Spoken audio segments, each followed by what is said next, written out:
2007년에 골드만삭스 연구소에서 2050년 세계 경제 장기 예측을 했는데 한국의 인당 국민소득이 미국 다음가는 세계 2위가 될 것이다. 이런 발표가 있었어요. 외환 위기를 겪으면서 우리 경제가 성장의 모멘텀을 잃어버렸다. 골드만삭스가 2022년 2075 장기 대예측을 했는데 한국의 국가 총생산 GDP가 24위로 떨어진다는 겁니다. 필리핀, 방글라데시, 베트남, 타일랜드보다도 뒤떨어지게 될 것이다. 우리 옆에 있는 일본을 보면 우리의 모습이 그대로 눈에 보입니다. 근데 일본의 잃어버린 30년보다도 우리가 또 심각한 상황을 맞이하고 있다는 거죠. 한 명이 일해서 한 명을 부양하는 시대가 온다는 겁니다. 사회 안전망이 다 무너지는 거죠.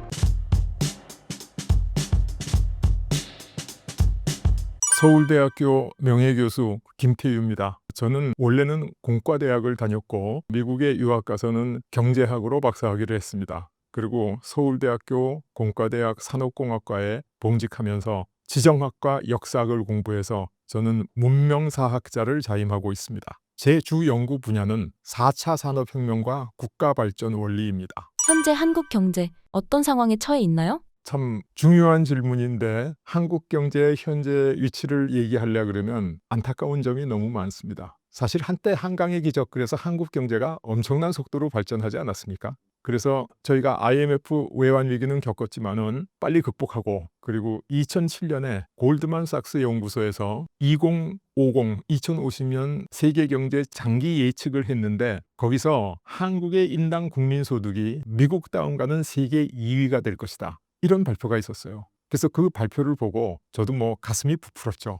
우리나라가 명실공히 선진국이 되는구나, 그렇게 생각했는데 그 후로 여러 가지 어려움을 겪었습니다. 근데 사실 그 외환 위기를 겪으면서 우리 경제가 좀 성장의 모멘텀을 잃어버렸다, 이렇게 얘기해도 과언이 아니죠. 근데 왜 IMF 외환 위기를 겪게 됐는가를 생각해 보면 사실 그 93년도에 구포에서 열차 전복 사고가 있었고, 또 목포에서 아시아나 항공기가 추락했습니다. 또 95년도에는 성수대교가 무너지고 삼풍 아파트가 또 무너지고, 그래서 당시 문민정부가 사고공화국이다, 이런 오명에 빠졌죠. 그래서 이 오명을 벗어나려고 OECD 선진국 클럽이라고 소위 얘기하는 OECD 가입을 서둘렀습니다. 근데 OECD에 가입하려면 우리나라가 국제적으로 선진국 규정을 맞춰야 되거든요. 그러니까 그 중에 가장 중요한 부분이 외환 자유화라고 할 수 있죠. 근데 이제 저는 선진국과 후진국이라는 표현보다는 선발국과 후발국이라는 표현을 좋아합니다. 왜냐하면 선진국, 후진국 그러면 낙인을 찍는 것 같고, 선발국, 후발국 그러면 먼저 시작해서 성공한 나라와 늦게 시작했지만은 앞으로 성공할 나라, 그런 의미가 있기 때문에.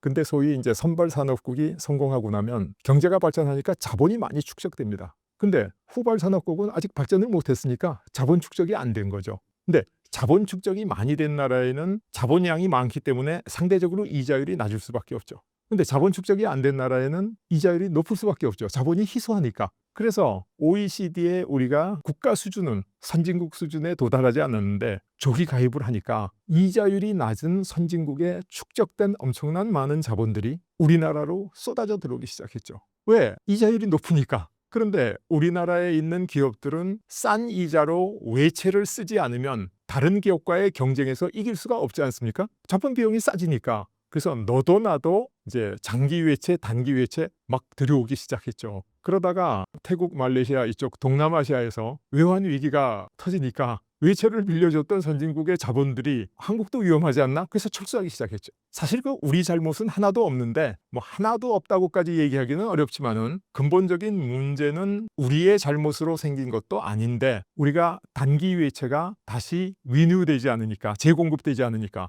외채를 많이 받았던 기업들이 부도나기 시작한 거죠. 이게 국가적으로는 외환 위기에 해당하는 겁니다. 그러니까 어떻게 보면 이 IMF 경제 위기는 국가 정책이 좀 잘못돼서 일어난 인재다, 이렇게까지 이야기할 수 있죠. 그래서 우리가 외채를 다 갚기 위해서 엄청난 노력을 했죠. 국민들이 금모으기도 하고, 그리고 우리나라의 알짜 기업들이 엄청나게 많이 부도가 나버렸죠. 그러니까 국가가 외채를 쓰도록 조장하고 외채가 빠져나가면서 기업이 부도가 나게 됐으니까. 그래서 사실은 대한민국 경제가 과거에 그렇게 엄청난 속도로 발전하던 모멘텀이 꺾인 결정적인 계기는 IMF 외환 위기가 아닌가, 저는 그렇게 생각합니다. 그리고 그 후에 골드만삭스가 2022년 2075 장기 대예측을 했는데 그때쯤 되면 한국의 국가 총생산 GDP가 지금 10위권인데 24위로 떨어진다는 겁니다. 그래서 필리핀, 방글라데시, 베트남, 타일랜드보다도 뒤떨어지게 될 것이다. 이렇게 예측하고 있죠.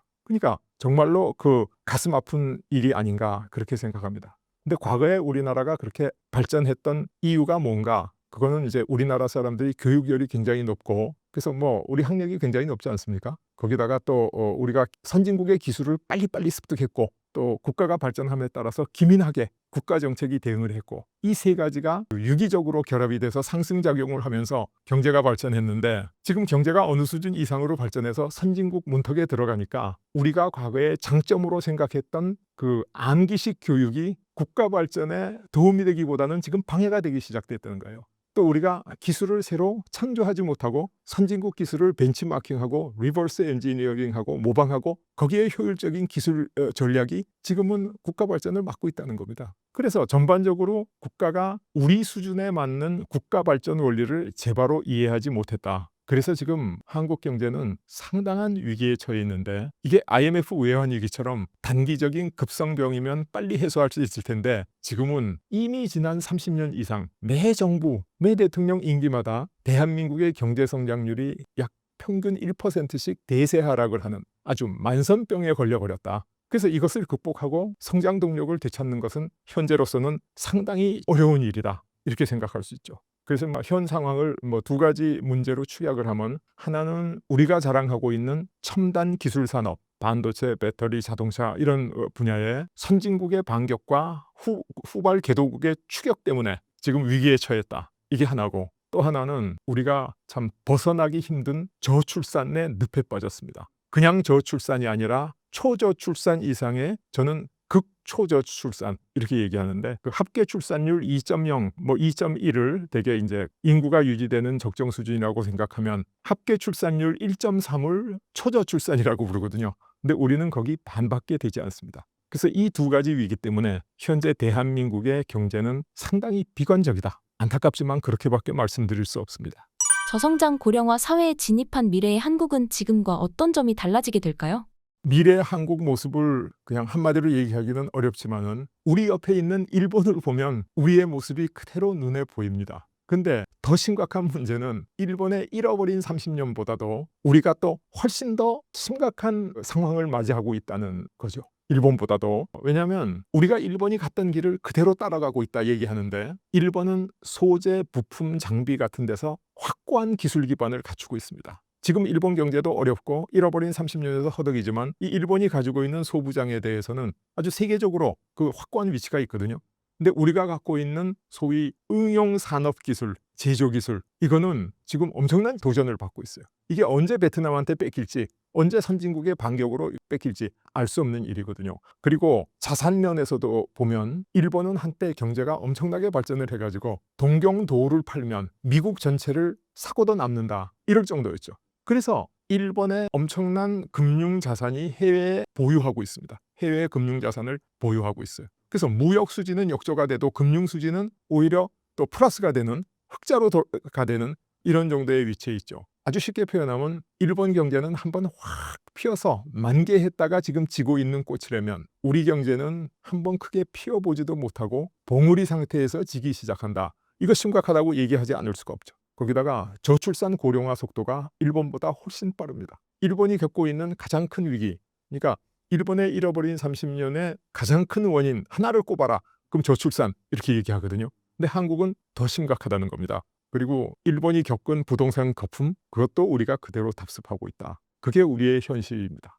한국이 직면하고 있는 인구 문제를 어떻게 하면 해결할 수 있을까요? 1972년에 로마 클럽이라는 세계 지성인의 모임 이렇게 이야기하는데 거기서 성장의 한계라는 보고서가 나왔습니다. 인류 문명이 엄청나게 발전해서 계속해서 성장하고 발전할 줄 알았는데 그게 아니다. 멀지 않아 성장의 한계에 직면한다. 그러니까 인류 문명이 더 이상 발전하지 못하고 침체하고 이게 나쁘게 얘기하면 종말을 맞이할 수도 있다 이런 뜻이었거든요. 원인이 뭐냐면 식량이 부족하고 자원이 고갈되고 환경이 파괴되고 기후가 변화되고 그 원인들을 곰곰이 따져보면 전부 인구가 너무 많아서 그런 겁니다. 사람이 많지 않으면 이런 문제가 하나도 안 생기거든요. 그런데 로마 클럽의 보고서가 나오던 당시에 세계 인구가 아마 38억 명, 그러니까 40억 명이 채 안 됐습니다. 근데 지금 2배 이상 늘어나서 80억 명을 돌파했지 않습니까? 그러니까 세계적으로 인구가 너무 많은 거죠. 과잉 인구입니다. 그래서 기후 환경 시계가 1분 남았다 뭐 이렇게 얘기도 하고 종말이 가까웠다 이런 얘기도 많이 하는데 그 주장들이 지나치는 과장이라고만은 볼 수 없는 거죠.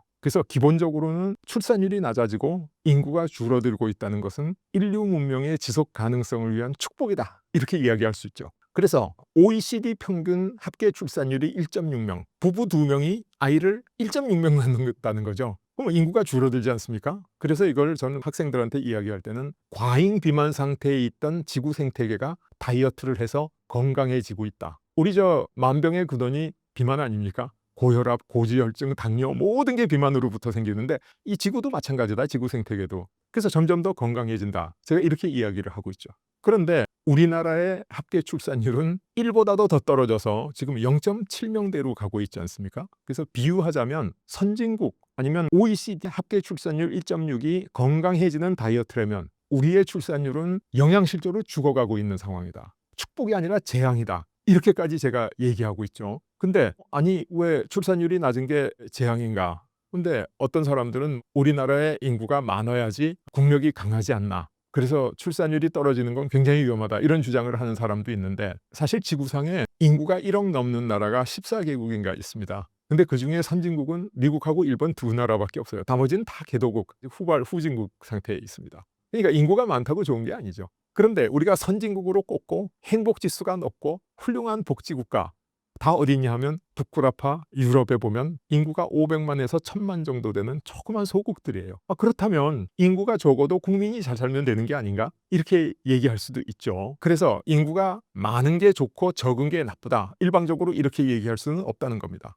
근데 우리나라가 가지고 있는 문제는 뭐냐면 2000년 이전에는 우리나라의 젊은 출산율이 굉장히 높았거든요. 그러니까 출산율이 높으니까 어린아이들 숫자가 많고 그래서 인구 피라미드가 굉장히 안정적인 삼각형 모양을 보이고 있었습니다. 그전에는 4명, 5명이 일해서 1명을 부양하는 사회였지만 최소한도 3명 이상이 일해서 1명을 부양하는 사회였거든요. 그러니까 3명이 십시일반으로 1명을 부양한다. 그러면 삼형제가 부모님 부양하기 그렇게 어렵지 않지 않습니까? 또 국가적으로도 3명이 세금을 내서 1명 노인들을 부양하고 국가를 유지한다. 3명이 연금을 지불하고 1명 노인이 연금을 탄다. 얼마나 안정적인 구조예요. 근데 이게 2030년을 지나면 멀지 않은 장래에 물론 어디까지를 경제활동 인구로 보고 어디까지를 고령 인구로 보느냐에 따라서 지수는 조금 차이가 있지만은 2030년이 지나면 머지않은 장래에 1명이 일해서 1명을 부양하는 시대가 온다는 겁니다.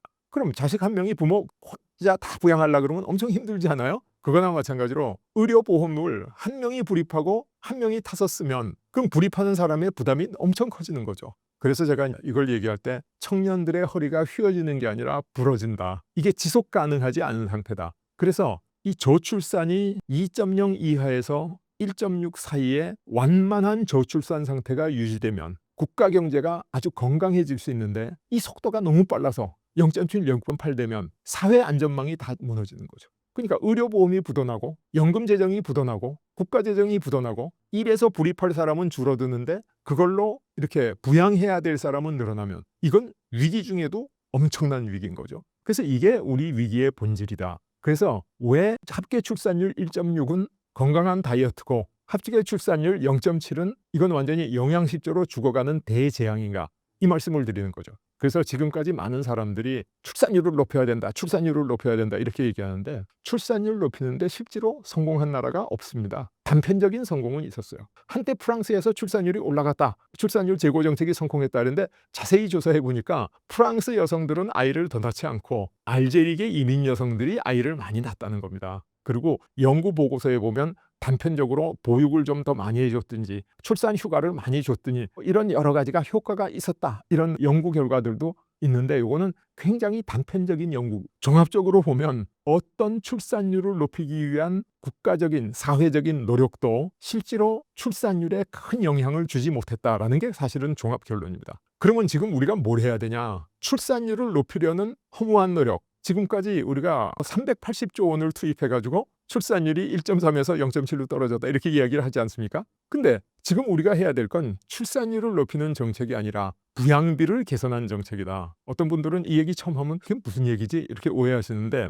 자, 제가 말씀드린 부양 비율, 부양비의 본질은 3명이 일해서 1명을 부양하던 사회가 1명이 일해서 1명을 부양하는 사회로 가는 것을 문제의 본질로 보는 거죠. 그게 위기의 본질이니까. 그럼 어떻게 해야 되냐? 일하는 1명이 3배 일하면 문제가 해결되죠. 근데 8시간 일하던 사람한테 너 24시간 일해. 이건 불가능한 겁니다. 현실적으로 안 됩니다. 그러나 방법이 없냐? 그러면 있습니다. 그게 뭐냐면 생산성을 향상시키는 거죠. 근데 생산성 향상 그러면 꽉 와닿지 않는데, 아주 쉽게 표현을 하면, 예를 들면 일하는 사람 1명이 인공지능 로봇 2대를 데리고 일을 하면 3인분을 할지 않습니까? 요즘 강남에 닭튀김 치킨집에 가면 인공팔이 닭을 튀기는 거 많이 보셨죠? 그러니까 3명이 닭이 튀기던 것을 1명이 인공팔 2개 데리고 튀기면 똑같이 튀길 수 있다는 거죠. 그래서 이 아주 극심한 저출산의 근본적인 대책은 뭐냐 하면 바로 4차 산업혁명입니다. 4차 산업혁명. 이건 뭐 근본적인 대책이죠. 그리고 그렇게 하면 완전히 해결될 수 있습니다. 그런데 여기에 맹점이 있습니다. 그게 뭐냐면 우리나라의 저출산 속도가 너무 빨라서 4차 산업혁명을 도입해가지고 인공지능 로봇 2대 데리고 일하기도 전에 이 부양비가 완전히 깨져가지고 사회 안전망이 무너지고 이 사회가 붕괴될 수 있다는 거예요. 그러니까 출산율 낮아져도 속도만 느리면 쉽게 극복할 수 있는데 우리는 출산율이 너무 빠르다는 거죠. 그러면 우리가 4차 산업혁명에 완전히 가서 사람 1명이 인공지능 2대를 데리고 일해서 안정적인 사회로 갈 때까지 그 사이에 사회가 붕괴되고 말 죽음의 계곡이 있다. 저는 이렇게 표현을 하죠. 죽음의 계곡. 이 죽음의 계곡을 벗어나는 방법을 알아야 출산 문제 해결을 얘기하지, 그것도 모르면서 자꾸 얘기하는 건 의미가 없지 않습니까? 그래서 이제 제가 과거에 은퇴가 없는 나라라는 책도 썼고, 또 지금도 머지않아 탈거하려고 그러는 청년이 없는 나라라는 책도 이 문제를 어떻게 해결하느냐라는 대책을 내놓은 건데, 아주 제가 그걸 간략하게 표현드리면, 자, 문제의 본질이 1명이 일해서 1명을 부양하는 게 문제다. 그러면 1명이 일해서 1명을 부양하는 것은 자세히 보면 2명이 일해서 2명을 부양하는 겁니다. 똑같은 거죠. 근데 부양받는 2명을 자세히 보면 1명은 장년, 상대적으로 젊은, 예를 들어서 55세부터 74세 정도, 이걸 영어로는 young old 이렇게 부릅니다. 그리고 또 한 사람은 노년, 그러니까 75세 이상, 그러면 이걸 old 이렇게 부르죠. 근데 이 young old는 지금 건강 상태가 개선되고 의료기술이 발전하고 그래서 굉장히 활력차게 일할 수 있는 능력은 아직 가지고 있는데, 이 사회가 사회로부터 은퇴시킨 사람들이죠. 이 사람들은 일할 능력도 있고 일할 의지도 있고 일할 수 있는 준비도 돼 있는데 이 사회가 이 사람들한테 일자리를 주지 않기 때문입니다. 그래서 2명이 일해서 2명을 부양하는데 부양받는 2명 중에 장년층을 분자가 아닌 분모로 내리면 결국은 3명이 일해서 1명을 부양하는 사회가 될 수 있거든요. 그래서 요거를 제가 이제 이모작 사회 이렇게 부릅니다. 그래서 일모작 직업에서 우리나라 평균 25세부터 54세까지 한 30년 동안 열심히 일해가지고 은퇴하신 분, 이 사회 은퇴 연령이 정해져 있으니까 그 은퇴하신 분이 또다시 55세부터 74세까지 한 20년 더 일하시게 할 수 있으면 우리가 4차 산업혁명의 성공으로 이 저출산 문제를 근본적으로 해결하는 때까지 그 사이에 있는 죽음의 계곡을 우리가 아주 슬기롭게 넘어갈 수 있다라는 게 이 저출산 문제에 제가 제안하고 있는 근본적인 해법이다. 이렇게 말씀드릴 수 있죠. 인구 문제 이외에 한국의 경쟁력 저하에 영향을 미치는 가장 큰 요소는 무엇이라고 보시나요? 한국의 그 국제 경쟁력 저하의 가장 근본적인 원인 중에 하나는 우리 국가와 사회가 국가 발전 원리를 제대로 이해하지 못하고 있기 때문이다. 이렇게 저는 이야기를 하죠. 그래서 국가는 어떻게 발전하느냐? 원래 과거 농업 사회에서는 성장과 발전이 없었습니다. 할아버지가 쌀을 10가마 생산하면 아버지도 10가마, 아들도 10가마, 손자도 10가마, 그렇게 해서 그냥 유지됐죠. 그래서 성장이 없고 발전이 없는 사회였는데, 이제 자유시장이 생기면서 시장에서 물건을 사고 팔아가지고 수요와 공급이 균형을 맞추게 되니까 이윤이 축적되지 않습니까? 그리고 소득이 늘어나죠. 그럼 소득이 늘어나면 수요가 조금 늘어나죠. 근데 많이는 안 늘어납니다. 왜냐하면 한 사람이 밥을 3끼 먹지 4끼 5끼 먹지는 않으니까요. 그런데 이윤이 축적되면 그게 자본으로 축적돼가 기술 혁신이 일어나서 신제품이 나옵니다. 그래서 처음으로 농사 짓다가 흑백 TV를 만들었다. 그러면 흑백 TV 한 대는 쌀 2가마 값에 팔리고 막 그렇겠죠. 그럼 경제가 발전하죠. 그럼 이윤이 더 많이 축적되면 칼라 TV를 만들 수 있죠.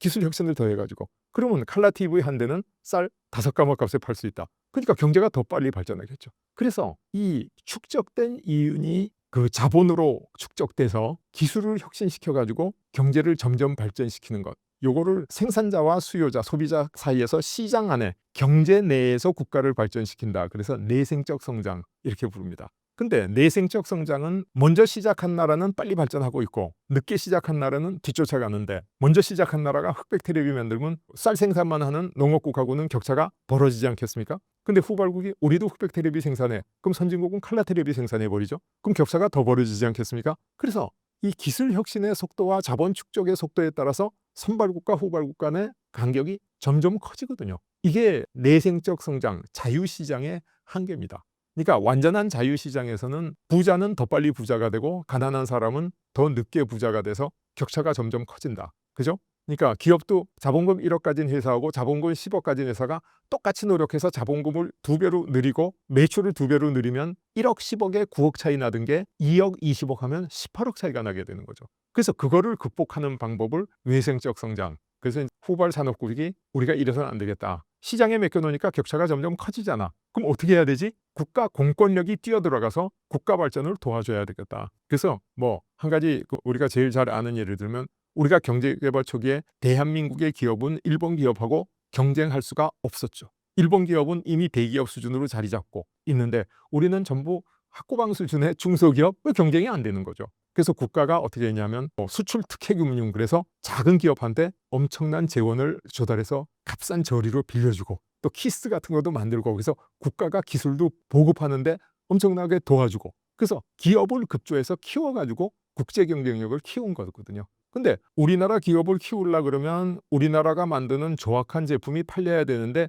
외국에서 좋은 제품이 수입되면 그걸 못하지 않습니까? 어떻게 하냐면 수입하는 제품에 대해서 엄청난 관세를 매기든지 아예 수입 금지를 하든지 그래서 우리나라 물건을 쓰게 하는 거죠. 이걸 외생적 성장이라고 그럽니다. 그러니까 이 내생적 성장과 외생적 성장이 균형을 이루면서 함께 발전해야 경제가 발전하는데 한강의 기적 당시에는 우리나라가 그걸 세계에서 가장 효율적으로 가장 잘해서 가장 좋은 성과를 거뒀죠. 근데 이제 IMF 외환 위기를 맞고 2008년 글로벌 금융 위기를 맞으면서 우리가 선진국 기준에 맞추겠다 그러면서 외생적 성장을 다 포기해 버렸죠. 그러니까 우리나라 경제가 성장 동력, 모멘텀을 잃어버리게 됐다. 그렇게 얘기할 수 있죠. 그래서 이 국가 발전 원리를 아느냐 모르느냐 하는 게 하나의 가장 중요한 일이고 또 하나는 전쟁을 할 때도 주변에 있는 지형 지물을 잘 이용해야 전쟁에 이긴다 그러지 않습니까? 산악 지형이냐 평야냐 뭐 이런데 그러니까 우리 경제가 처하고 있는 강점, 유리한 점을 최대한 활용해야 되는데 그걸 별로 못하고 있다는 거죠.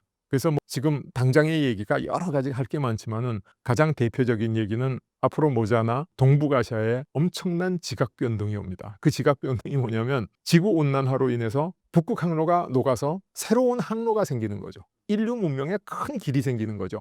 근데 우리가 그 북극 항로라고 하는 우리가 미래에 가질 수 있는 엄청난 유리한 강점에 대해서 준비하고 대처하지를 못하고 있다. 그래서 우리는 여러 가지 약점, 단점으로부터 피해는 입고 있으면서 우리가 갖고 있는 장점, 강점을 살리지 못하고 있다. 크게 보면 이 두 가지가 우리나라 국제 경쟁력의 저하의 가장 큰 원인이다. 이렇게 말씀드릴 수 있습니다. 선진국과 후진국의 국가 발전 원리는 무엇이 다른가요? 그리고 지금 한국의 국가 발전 원리는 무엇이 돼야 한다고 생각하시나요? 우리가 알아야 될 게 패권국의 패권 전략을 알아야 되는가? 그러면 그걸 우리가 활용할 수가 있잖아요. 그러니까 우리가 패권국의 패권 전략의 피해자가 될 수도 있지만은 수혜자가 될 수도 있거든요. 그래서 우리가 특히 미국의 전략을 알아야 된다. 그렇게 생각하는데 이 강대국의 패권 전략에 대한 가장 쉬운 설명이 두키디데스의 함정 이렇게 부릅니다. 옛날에 펠로폰네소스 전쟁 때 그리스에 스파르타라는 강대국이 있었는데 아테네가 자꾸 커지니까 언젠가는 아테네가 스파르타한테 도전할 것이다. 그래서 스파르타에서 선제 공격을 해가지고 전쟁이 터졌다. 이런 얘기거든요. 근데 이 강대국의 평화를 얘기하는 이론에는 그것만 있는 게 아니라 동양에는 천하삼분지계 그래서 제갈공명이 유비를 처음 만났을 때 북쪽에는 강대한 위나라가 있고 동쪽에는 오나라가 있고 그다음에 약한 총나라가 있으니까 2등 3등국인 오나라와 총나라가 힘을 합쳐서 이 위나라를 견제해야 된다라는 이론으로 유비를 설득했다. 우리가 잘 알고 있지 않습니까? 근데 2등 3등이 힘을 합쳐서 1등하고 싸우면 이길 수도 있고 질 수도 있겠죠. 이기더라도 피를 많이 흘리고 이기겠죠. 근데 미국의 전략은 그보다 한 단계 위다 저는 그렇게 이야기를 합니다. 미국은 1등국이 3등국하고 힘을 합쳐서 2등국을 협공하는 전략이거든요. 이걸 쉽게 말씀드리면 세계제 2차 대전이 미국은 독일하고 일본을 적으로 싸웠잖아요. 소련은 미국의 우방이었거든요. 그래서 군수물자도 소련에 많이 지원을 했어요, 미국이. 근데 전쟁이 끝나고 이 공산주의가 막 커지기 시작하니까 갑자기 과거에 철천지 원수이던 적국 독일과 일본을 막 부흥시키기 시작한 거예요. 마샬 플랜 등등으로 인해서. 그래서 소련이 더 커지지 못하게 1등국이 3등국을 부흥시켜가지고 2등국을 협공하니까 1등하고 3등이 힘을 합치면 2등한테는 무조건 이기지 않겠습니까? 필승 전략이죠. 거기다가 이겨도 별로 피를 안 흘리고 이기잖아요. 그래서 미국이 물론 공산주의가 붕괴된 건 자체 모순 때문에 붕괴되지만은 국제적으로 보면 미국이 1등국과 3등국이 힘을 합쳤다. 그래서 저는 1+3, 1-3 전략 이렇게 부르죠. 그다음에 이제 공산주의가 어느 정도 무너지고 나서 미국에 본격적으로 도전한 게 일본 경제거든요. 그래서 일본 경제력을 우리가 뭐 시쳇말로 표현할 때 동경도를 팔면 미국을 다 사고도 남을 정도의 경제력을 확보했다. 그래서 뭐 그 80년대에는 언제 일본이 미국 경제를 추월하느냐가 초미의 관심사였습니다. 모든 사람들이 일본이 곧 추월할 거다 이렇게 생각하고 있었죠. 그랬는데 미국이 뭘 했냐면 일본의 그 수출품 수출 자율 규제도 많이 했고 그다음에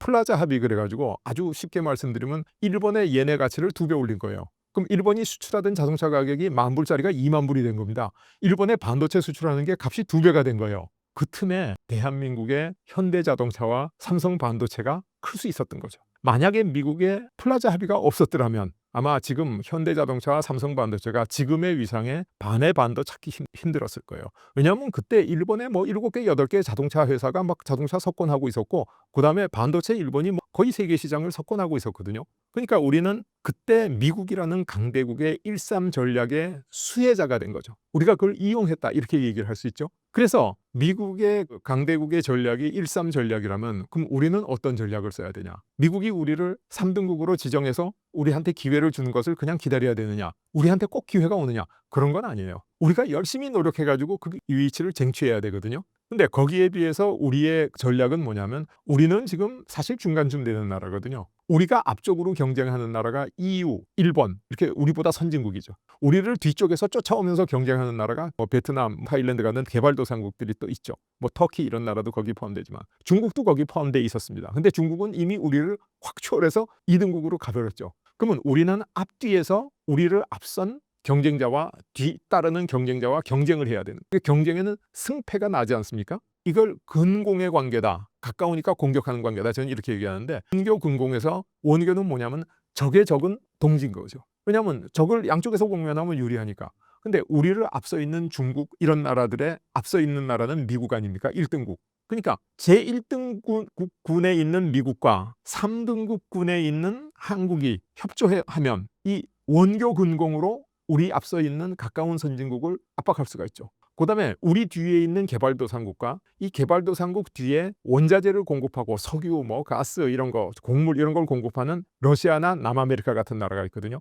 그래서 저는 이 개발도상국들을 4군국이라고 부르고 이 러시아 같은 나라를 5군국이라고 부르는데 4군국과 우리가 근공의 경쟁을 하기 위해서는 5군국과 원교를 해야 되지 않습니까? 그래서 미국의 필승 전략, 강대국의 필승 전략이 1+3 전략이라면 우리 같은 강소국의 필승 전략은 1+3+4 그러니까 1-3-5 전략이다. 저는 이렇게 부르죠. 근데 정말 다행히 미국의 1-3 전략하고 한국의 1-3-5 전략이 톱니바퀴처럼 딱 맞물려 있어요. 우리가 3군에 딱 있으니까 우리가 만약 2군이나 4군에 있다 그러면 맞물리지 않겠죠. 그럼 우리는 이 강대국의 그 패권 전략의 수혜자가 아니라 피해자가 될 수 있는데 우리가 이 강대국의 패권 전략의 수혜자가 돼 있는 이 장점을 우리가 지금 아주 유효적절하게 활용해야 된다. 그게 굉장히 중요한 일입니다. 그래서 우리가 지금 미국의 패권 전략에 어떻게 수혜자가 될 수 있도록 우리 한국의 이 필승 전략을 짜가느냐 이게 지금 관건이죠. 근데 문제는 그럼 우리나라 미래에 잘 되겠네. 그렇지가 않다는 겁니다. 이 기회가 오래가지 않아요. 왜 오래가지 않느냐? 미국이 사실 일본의 플라자 합의로 일본 경제를 압박할 때 일본은 아마 속으로 피눈물을 흘렸을 겁니다. 제가 사석에서 만난 일본 경제학자가 사케를 한 잔 마시고 약간 흥분한 상태에서 하는 얘기는 우리는 원자탄을 한 번 맞고 수소탄을 한 번 맞았다. 그래서 수소탄을 맞은 적은 없지 않느냐라고 제가 얘기했더니 플라자 합의가 수소탄 정도의 위력이다. 이렇게까지 얘기할 정도거든요. 근데 일본 경제가 미국에 도전할 수 있는 의지가 지금 완전히 꺾였지 않습니까? 꺾이고 나니까 어떻게 되냐면 미국이 일본을 한국보다 우선하는 파트너로 지금 관계를 유지하고 있다는 거죠. 아주 쉽게 말씀드리면 뭐 여러 가지 예가 있지만은 사용 후 핵연료 재처리, 그게 사용 후 핵연료를 재처리해서 플루토늄을 만들고 그 플루토늄이 원자탄의 재료가 되는 거 아닙니까? 근데 일본은 재처리를 하고 있는데 우리는 못 하고 있거든요.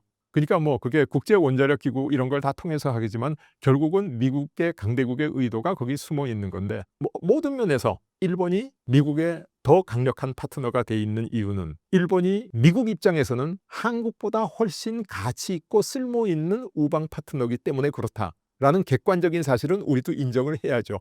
그래서 우리가 지금 미국의 1.3 전략의 수혜자가 되는 것도 잠시다. 빨리 그 기간에 우리가 쟁취할 국력의 미래를 확보하지 못하면 우리가 수혜자에서부터 피해자로 전락할 수도 있다 하는 게 지금 상황입니다.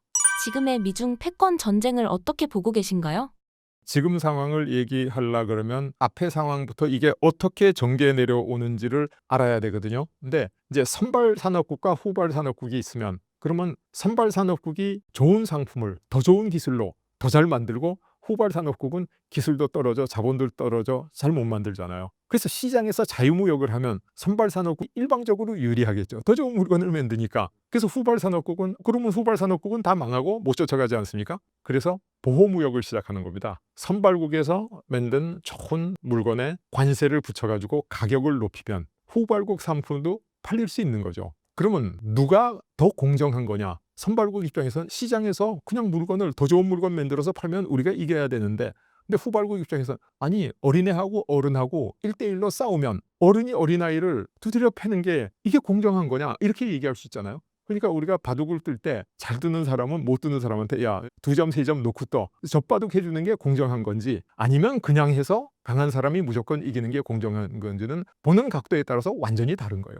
그러니까 공정에 대한 절대 정의는 사실은 없다는 거죠. 그래서 저는 뭐라고 표현하냐면 자유무역은 국제 경쟁력이 강한 선진국이 취할 수 있는 가장 강력한 보호무역 조치다. 그렇게 볼 수 있잖아요. 그래서 기본적으로 자유무역이라는 건 없고 보호무역이라는 것만 있다. 이렇게까지 이야기를 하죠. 그래서 지금까지 영국이 앞선 네덜란드를 뒤쫓을 때나 미국이 앞선 영국을 뒤쫓을 때나 독일하고 일본이 영국, 미국을 뒤쫓을 때나 한국하고 대만이 G7 국가를 뒤쫓을 때나 지금 중국이 또 경제를 부흥시켜가지고 산업국들을 한국, 일본 뭐 이런 나라들을 뒤쫓을 때나 방법은 거의 비슷했어요. 수입 상품에 대해서 관세를 붙여서 비싸게 하고 국내 상품을 지원하고 보조금을 줘서 잘 만들게 해서 국내 실력을 키운다.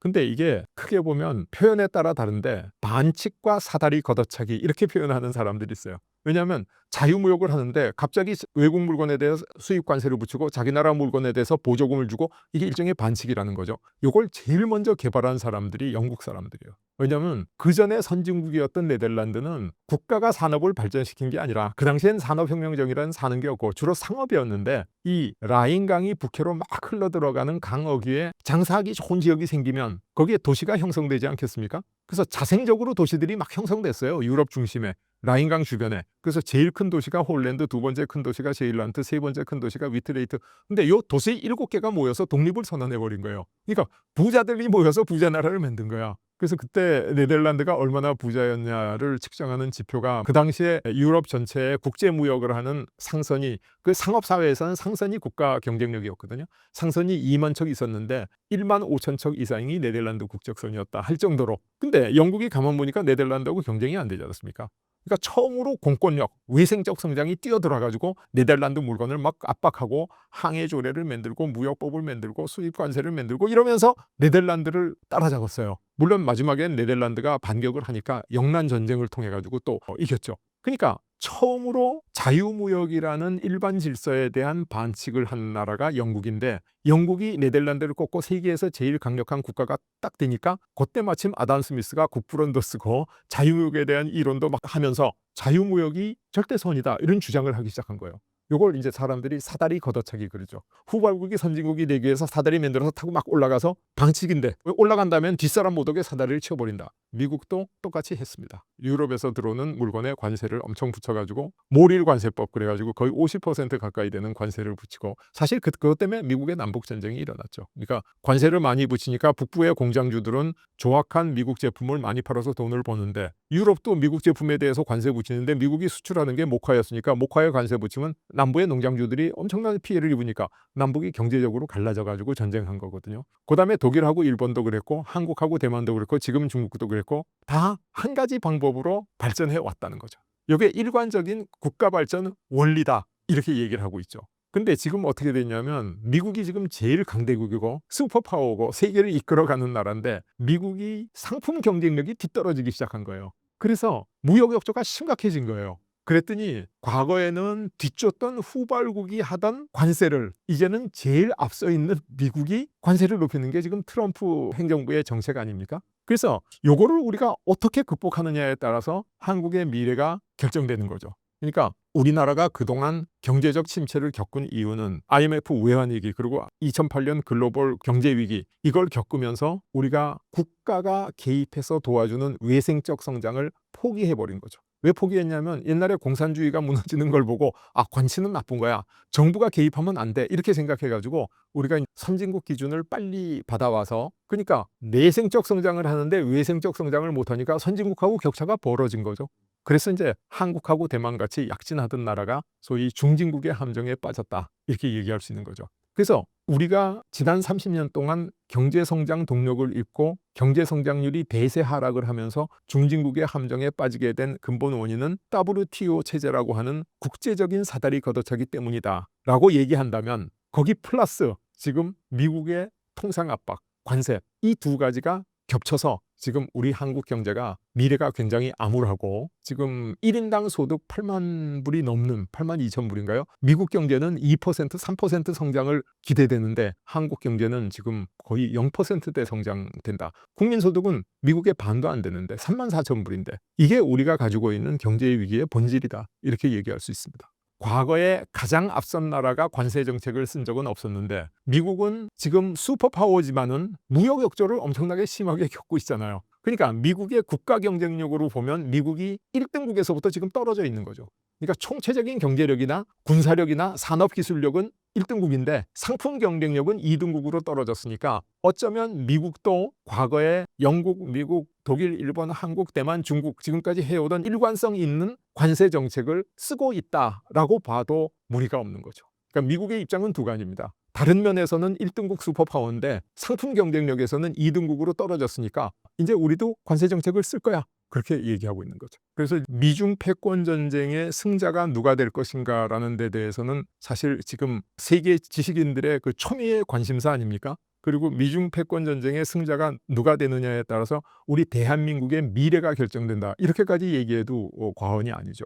우리가 상황 판단을 제바로 해야 되니까. 근데 이런 상황 판단을 하는데 아주 지엽적인 사건이나 상황, 현실을 보고 판단하면 대세를 그르칠 수가 있습니다. 그래서 저는 크게 대세를 봐야 된다. 그렇게 생각하는데 2차 세계대전이 딱 끝나고 나니까 미국이라는 나라는 전쟁의 피해를 하나도 안 입고 전쟁 때 군수물자를 생산하면서 경제와 기술이 엄청나게 발전했죠. 근데 나머지 국가는 유럽의 미국의 우방인 영국도 폭격으로 인해서 독일하고 싸우느라고 경제가 다 무너졌고 독일은 뭐 완전히 부서졌고 일본도 완전히 부서졌고 그러니까 미국이 생산할 수 있는 좋은 상품을 사줄 수 있는 구매력이 어느 나라에도 없는 거예요. 그래서 미국으로 급한 건 뭐냐면 미국이 생산할 수 있는 상품을 사줄 수 있는 구매력을 만들어야 되겠다. 그래서 기본적으로 마샬 플랜으로 유럽을 부흥시키고 파괴된 독일하고 일본 경제를 되살린 거는 정치적으로는 공산주의의 확산을 막는 거였지만은 경제적으로는 미국이 생산하는 제품의 수요처를 개발해야 되겠다라는 게 굉장히 컸습니다. 그리고 또 하나는 뭐냐면 미국이 전쟁에 이기고 경제가 발전하니까 소득 수준이 높아지잖아요. 임금도 높아지니까 싸구려 물건을 만들 수가 없어요. 수지타산이 없어요. 그래서 누군가 싸구려 물건을 만들어서 미국에 수출을 해줘야 돼요. 이거 요 세 가지거든요. 정치적으로는 공산주의의 확산을 막는 거고 경제적으로는 미국의 고부가가치 물건을 사줄 수 있는 경제력이 있는 나라를 육성해야 되고 세 번째는 미국 사람들의 임금이 너무 올라가서 싸구려 물건을 만들어서 수지타산이 안 맞으니까 싸구려 물건을 미국에 공급해 줄 나라가 필요하다. 그래서 제일 처음에 지목된 나라가 독일하고 일본이죠. 왜냐하면 독일하고 일본은 옛날에 적국이었지만은 워낙 기술이 좋잖아요. 옛날에 아주 기술 강국이었잖아요. 그러니까 공장만 새로 지으면 막 새로운 상품을 쏟아낼 수 있거든요. 그래서 이제 미국이 발전할 수 있었다 이렇게 얘기를 할 수 있죠. 그런데 그 다음에 이제 독일하고 일본이 선진국이 되니까 그 역할을 한국하고 대만이 한 거죠. 그래서 한국하고 대만이 하던 역할이 그 다음에 지금 중국으로 넘어간 거죠. 그러니까 이 상황을 가만히 보면 이 세계 경제를 움직이는 판의 호스트, 주인은 누구냐 하면 미국이라는 게 눈에 보이지 않습니까? 그러면 독일하고 일본은 여기에 초대됐던 게스트인데 그 게스트가 한국하고 대만으로 일부 대체됐죠. 한국하고 대만이라는 게스트가 이제 중국으로 대체됐죠. 그 다음에 중국은 어떻게 될 거냐? 앞으로 인도라든가 다른 나라로 대체될 수가 있다. 그래서 이 게임의 룰을 보면 호스트와 게스트 중에 누가 유리한 입장에 있냐? 호스트가 일방적인 유리한 입장이죠. 왜냐하면 호스트는 게스트를 바꿀 수 있지만은 게스트는 호스트를 바꿀 수 없다. 이런 측면에서 이제 미국이 굉장히 유리한 위치에 있다. 물론 지역적이고 뭐 군사력 뭐 하나하나 얘기하면 얘기할 게 너무너무 많지만은 크게 볼 때 미국이 유리하지 않을 수 없다. 이렇게 얘기할 수 있습니다. 신간 제목 대한민국 마지막 기회가 온다 해서 마지막 기회를 뭐로 보시는 걸까요? 마지막 기회가 이 책 제목인데 원래 제가 원제를 지어서 출판사에 보내기는 처음이자 마지막 기회가 온다로 지었습니다. 처음이자. 저는 어렸을 때부터 아니 왜 우리 민족은 우리 조상은 유구한 역사를 전통을 자랑하고 저력과 슬기를 가진 민족이라고 늘 배웠는데 인류 문명의 중심에 한 번도 서지 못했지? 그게 의문이었어요. 왜 침략만 받았지? 근데 제가 문명사를 공부하고 해보니까 문명이라고 하는 것은 큰 길이 열려야 새로운 문명이 형성되는 거다. 그러니까 예를 들어서 우리가 강남역 사거리에 있는 백화점은 아주 성업 중이지 않습니까? 근데 저 지방에 아주 산골길 옆에 백화점 지어놓으면 그게 되겠어요? 그러니까 우리나라는 옛날에 실크로드라는 큰 길 밖에 벗어나 있었어요. 그 다음에 향신료 루트가 열리면서 상업혁명이 일어날 때 향신료 루트에서부터 멀리 떨어져 있었어요. 그 다음에 대서양 무역이 일어나가지고 산업혁명이 일어나고 근대 자본주의가 발전할 때 우리는 너무 멀리 지구 반대편에 있었어요. 그러니까 우리는 단 한 번도 인류 문명의 중심에 설 기회가 주어져 있지 않은 거예요. 그러니까 우리 선조들은 굉장히 불행했다. 그래서 중심에 서지 못했다. 저는 그렇게 얘기하거든요. 그런데 지금 지구상의 마지막 큰 길, 북극항로가 열리기 시작하는 겁니다. 아니 그럼 이 북극항로가 좋은 길이면 지금까지 왜 안 열렸어? 그 이유는 이게 겨울에 얼어버려요. 올 수가 없어요. 그래서 옛날에 영국 사람, 네덜란드 사람들이 아시아 무역을 하면 엄청난 부를 축적할 수 있다 그래가지고 이 향신료 루트를 개발하고 그랬는데 북쪽으로 가서 아시아로 가면 거리가 너무 짧다는 걸 수학적으로 계산해가지고 알았어요. 그 가다가 추위 때문에 얼어가지고 움직일 수가 없는 거예요. 그래서 이거를 수많은 탐험가들이 아주 북극항로 개척하기 위해서 그 범선을 타고 노력했는데 실패한 게 추위 때문이었죠. 근데 최근에 지구 온난화로 인해서 지금 결빙 기간이 점점 줄어들어서 1년에 지금 한 8개월 정도 운항이 가능합니다. 그런데 앞으로 머지않은 장래 2030년이 지나면 이게 1년 12달 항해가 가능하다는 거예요.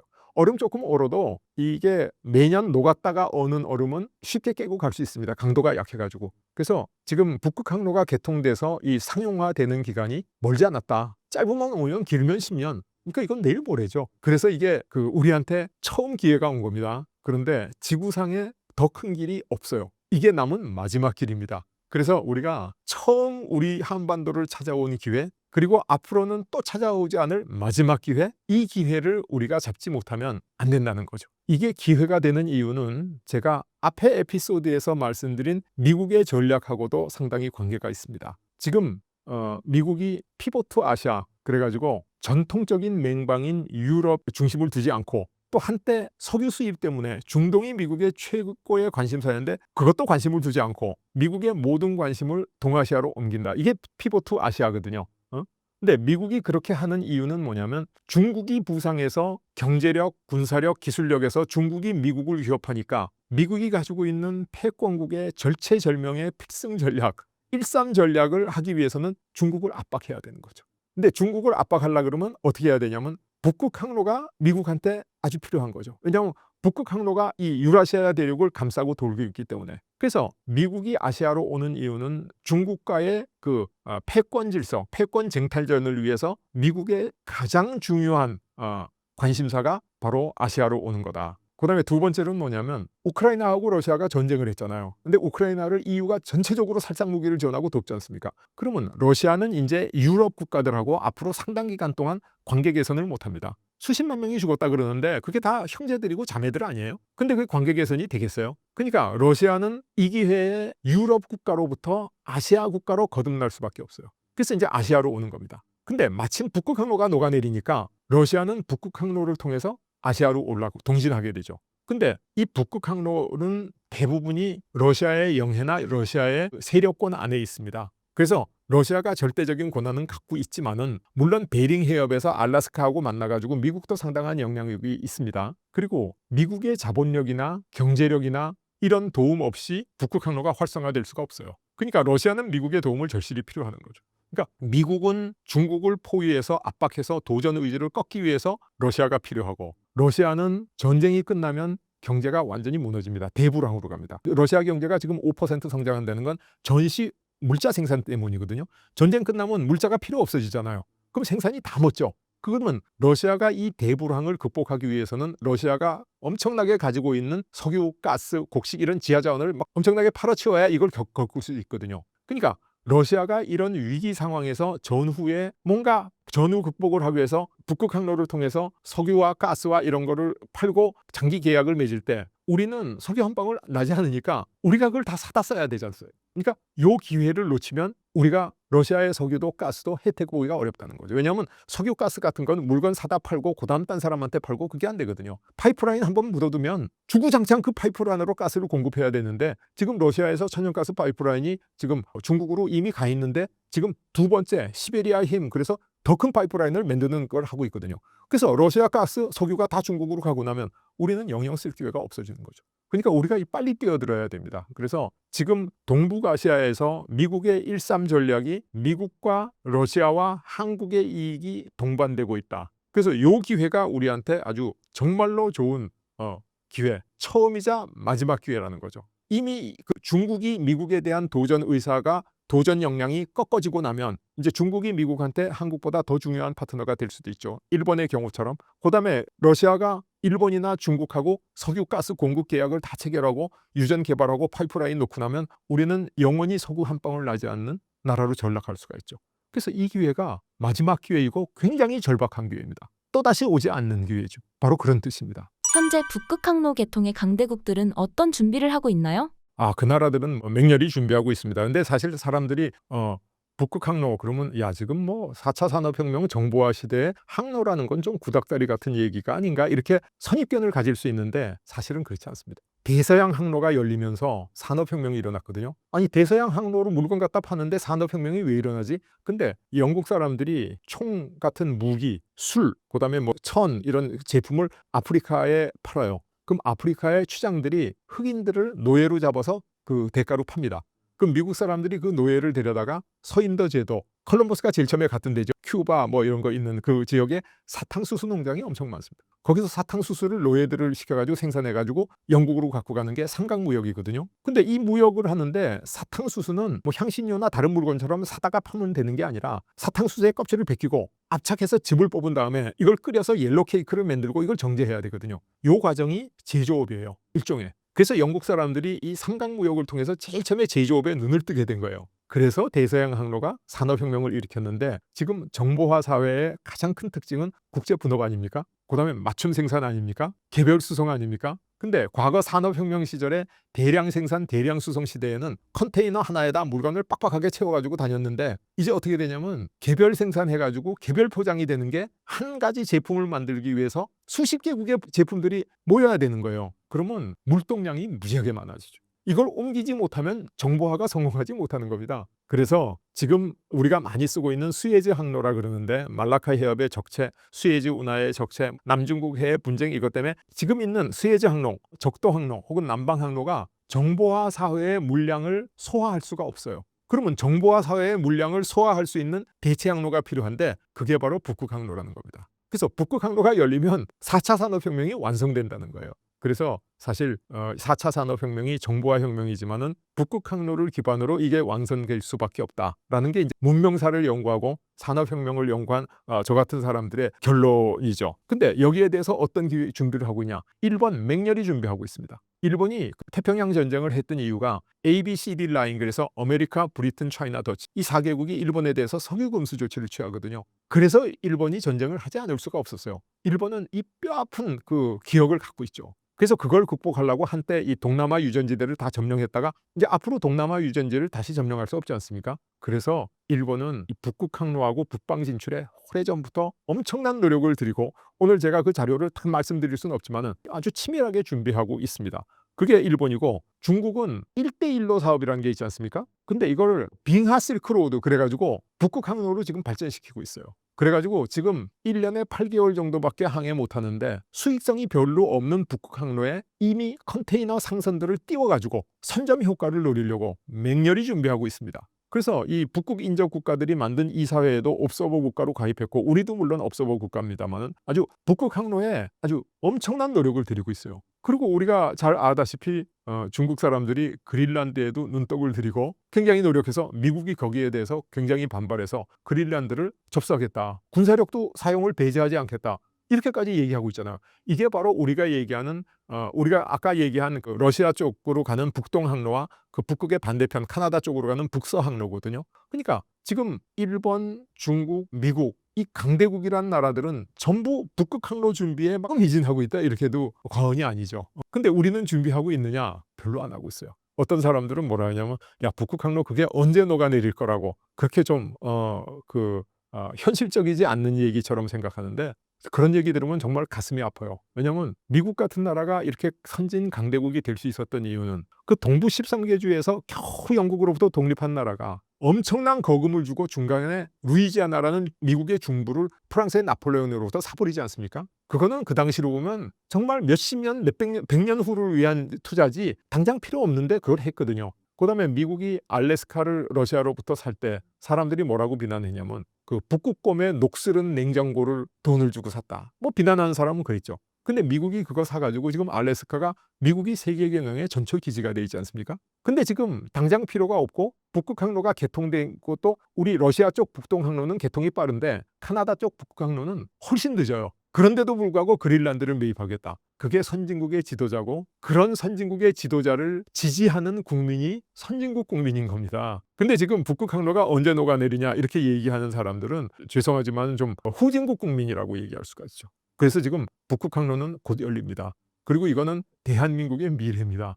그래서 우리가 여기 맹렬히 뛰어들어야 되는데, 선진국은 다 하고 있는데 우리는 지금 안 하고 있죠. 못 하고 있죠. 몰라서. 정말로 안타까운 일입니다. 북극 항로에 있어서 한국이 선택해야 할 전략은 무엇이라고 보시나요? 우리가 급히 해야 될 게 한러 관계 개선을 서둘러야 됩니다. 왜냐하면 우리가 얘기하는 이 북동 항로는 거의 러시아의 통제권 안에 있고, 또 이 러우 전쟁이 아마 머지않아 끝날 겁니다. 양쪽이 다 지쳐 있기 때문에 끝나면 러시아는 단기적으로 이 북극 항로를 통해서 어떤 돌파구를, 경제적인 회생 돌파구를 마련하지 않으면 안 되거든요. 그러면 한러 관계가 개선돼야 되는데 우리는 러시아에 대해서 지금 제재를 가하고 있지 않습니까? 근데 이 제재가 빨리 풀려야 되죠. 그래서 어쨌든 대한민국 다음 정부가 대러 제재를 빨리 해제하고 빨리 이 러시아의 관계와 한러 관계를 개선해야만 우리가 이 문제를 해결할 수 있다. 근데 한러 관계 개선은 우리가 미국의 도움이나 허락 없이는 불가능합니다. 왜냐하면 한미 군사 동맹 관계가 아주 확고하게 돼 있기 때문에, 그거 아니라도 미국의 경제력과 기술력과 도움 없이는 북극 항로를 활성화할 수가 없습니다. 근데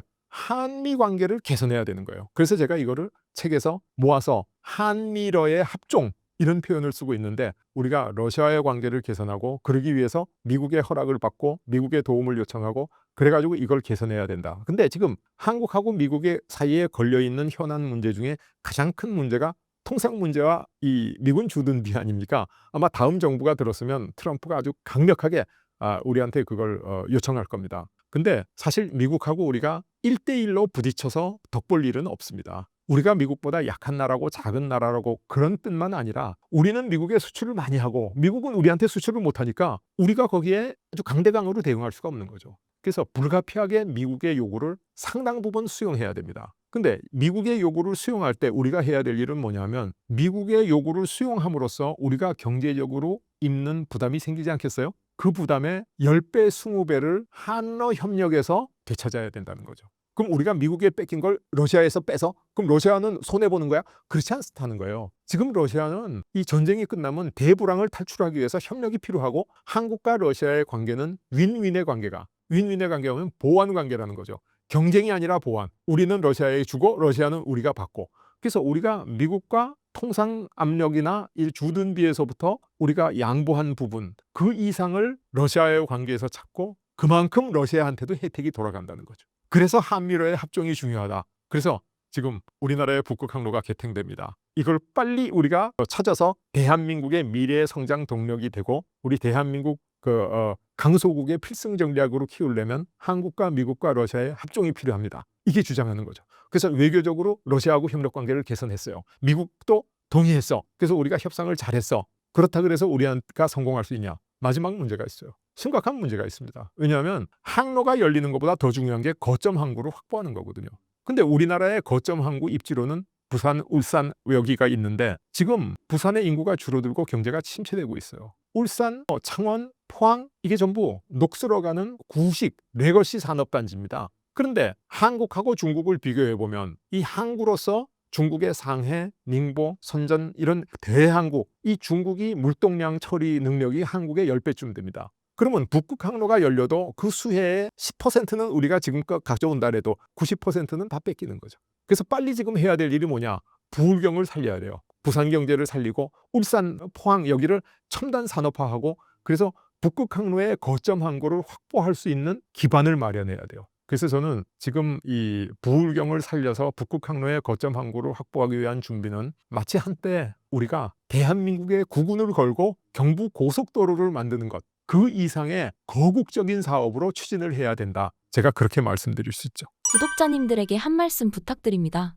제가 이제 강연할 때도 얘기하고 또 책에도 그런 얘기를 쓰는데 제가 정치인으로 가장 존경하는 사람이 누구냐고 부르면 독일의 비스마르크라는 재상입니다. 왜 가장 존경하냐? 이 사람만큼 국가를 발전시킨 사람이 없기 때문이죠. 그래서 비스마르크 이전의 독일을 후진국 독일, 강소국 독일, 프러시아죠 라고 하면 비스마르크 이후의 독일을 강대국 독일, 선진국 독일로 바꿔놨죠. 그래서 독일의 역사는 비스마르크 전과 후로 나뉜다 이런 말이 있습니다. 그런데 비스마르크가 한 명언 중에 명언, 제가 제일 좋아하는 명언이 뭐냐 하면 행운의 여신이 다가왔을 때 그 옷자락을 움켜쥐는 것이 진정한 정치인의 임무다. 그걸 한 사람이 본인 비스마르크라는 거죠. 근데 지금 우리에게 다가오고 있는 행운의 여신이 뭐냐? 바로 북극 항로입니다. 다가왔을 때가 언제냐? 러시아 우크라이나 전쟁이 끝나고 러시아가 동진하고 미국이 아시아의 피보트 아시아로 왔을 때입니다. 그래서 다음 21대 대통령께서 꼭 이 기회를 움켜잡는 행운의 여신의 옷자락을 움켜잡는 그런 진정한 대한민국의 지도자가 되시기를 기대합니다.